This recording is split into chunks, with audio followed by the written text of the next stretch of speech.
మావా, ఒక విషయం ఎప్పుడైనా గమనించావా? నువ్వు ఇంటి బయటికి వెళ్లే సమయంలో నీ కుక్క ఎలా చూస్తుందో అది నిన్ను చాలా ఆశగా చూస్తూ ఉంటుంది. ఎక్కడికెళ్తున్నావు అని అడిగేలా చూస్తుంది. నువ్వు బయటికి వెళ్ళిపోయిన తర్వాత అది కొంతసేపు తలుపు దగ్గరే నిలబడుంటుంది. నీ అడుగుల శబ్దం మళ్ళీ వినిపిస్తుందేమో అని. కొన్ని కుక్కలైతే గంటల తరబడి అదే తలుపు దగ్గర కూర్చుని ఎదురు చూస్తాయి. ఎందుకంటే కుక్కలకి సమయం ఎలా గడుస్తుందో అర్థం కాదు. వాటికొకటే తెలుసు, నా మంచి బయటికెళ్ళాడు అంతే.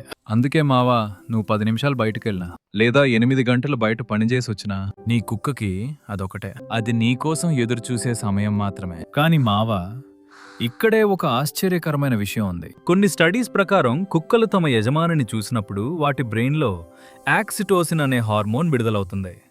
అదే హార్మోన్ మనిషి తన బిడ్డను చూసినప్పుడు కూడా వస్తుంది. అంటే నీ కుక్కకు నువ్వు ఒక యజమాని మాత్రమే కాదు, నువ్వు వాటి కుటుంబం.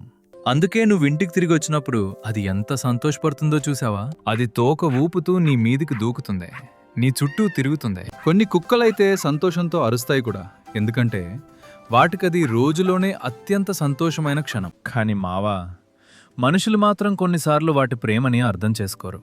కొన్ని కుక్కలను రహదారుల మీద వదిలేస్తారు. కానీ నిజం ఏంటంటే ఈ ప్రపంచంలో ఎవరైనా నీకు నిజంగా ఎలాంటి షరతులు లేకుండా ప్రేమిస్తే అది ఒక కుక్కే.